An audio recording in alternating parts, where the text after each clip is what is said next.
Waste Asia पर बहरान के बादल मंडरा रहे हैं।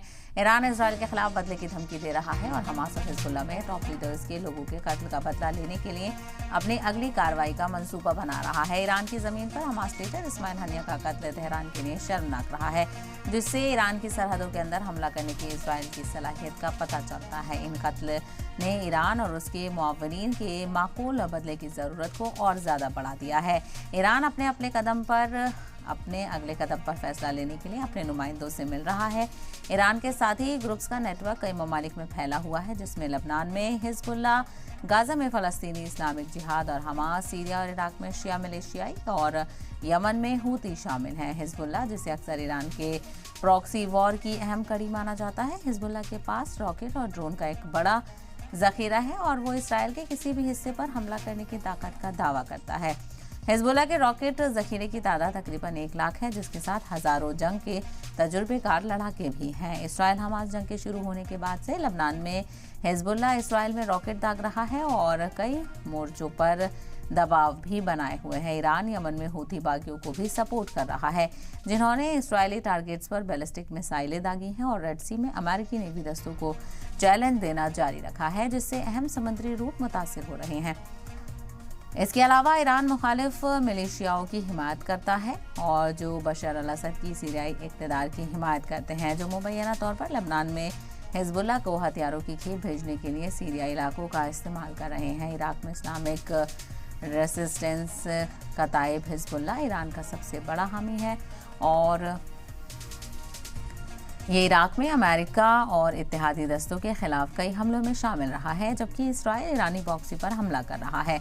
इसका साथ ही अमेरिका अपने कई हवाई ठिकानों के साथ वेस्ट एशिया में अंदर तक पहुंच रखता है।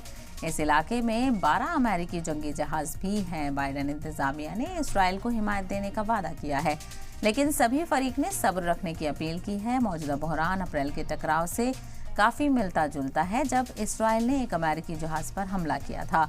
दमिश्क में ईरानी सिफारत खाने की इमारत पर हुए हमले में 2 ईरानी जनरल्स की मौत हो गई थी, जिससे तकरीबन एक बड़े पैमाने पर जंग छिड़ गई थी। इसराइल के खिलाफ ईरान की जवाबी कार्रवाई को आखिरकार डिप्लोमेटिक कोशिशों के जरिए से रोका गया और अब जब कशीदगी एक बार फिर उरूज पर पहुंच गई है, तो सबसे बड़ा सवाल यही है कि क्या बैक चैनल बातचीत से गुस्सा खत्म होगा और इस बढ़ती को रोका जा सकेगा।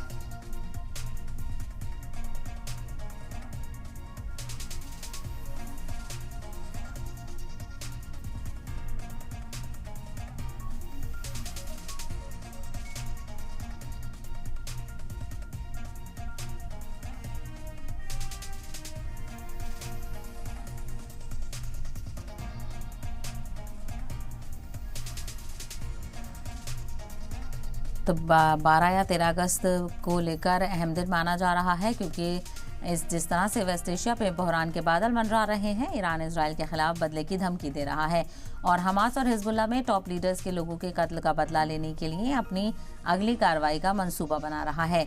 ईरान की जमीन पर हमास लीडर इस्माइल हनिया का कत्ल तेहरान के लिए शर्मनाक रहा है, जिससे ईरान की सरहदों के अंदर हमला करने की इसराइल की सलाहियत का पता चलता है। तो यहाँ पर वेस्ट एशिया में बहरान लगातार बढ़ रहा है और हमास चीफ इस्माइल हनिया के कत्ल के बाद से ईरान वर्सेस इसराइल बड़े पैमाने पर देखने को मिल रहा है। तो वहीं ईरान को हिजबुल्ला की भी और हूतियों की भी हिमायत हासिल है।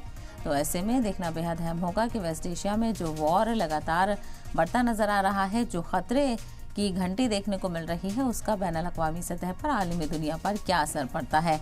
तो कई ममालिक में फैला है ईरान के साथ ही नेटवर्क और हमास, हिजबुल्ला, हूती, इस्लामिक जिहाद इसमें शामिल है। ऐसे में हिजबुल्ला के पास रॉकेट, ड्रोन का बड़ा भी जखीरा है। तो क्या ये सभी मिलकर एक साथ इसराइल पर हमला की कोशिश कर रहे हैं?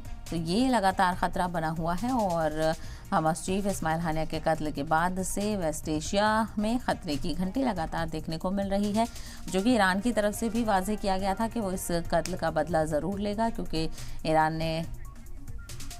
ईरान की तरफ से जो इसराइल है उसी को इस हमले का जिम्मेदार माना जा रहा है।